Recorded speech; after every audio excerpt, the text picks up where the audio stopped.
अस्सलाम वालेकुम जी, काश्तकार भाई और स्क्रीन के ऊपर आप इस वक्त जो है फसलें देख सकते हैं और उसके साथ आप धुंध भी देख सकते हैं। दिसंबर का जो है वो दूसरा हफ्ता शुरू होने वाला है और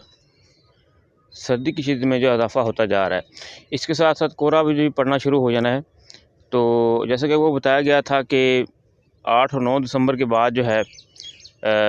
सर्दी की शिद्दत में इजाफ़ा हो जाएगा, कोहरे पड़ने शुरू हो जाएंगे, तो मुख्तलिफ़ फसलें जो हैं उससे मुतासर हो सकती हैं। तो काश्तकार भाई इस हवाले से आप जो है अपनी फसलें, जैसे कि जिनमें आम के पौधे हैं, अमरूद के पौधे हैं,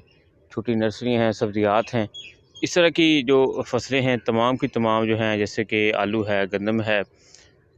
दूसरी छोटी नर्सरियाँ हैं, उनके बचाव के लिए ज़रूर इक़दाम कीजिएगा। देखिए देख सकते हैं इसमें धुंध जो है नज़र आ रही है आपको, और ये फसलों के ऊपर जो है वो अच्छी भली जो शबनम नज़र आती है। तो हल्का कोहरा भी पड़ा हुआ है, लेकिन कोहरे की शिद्दत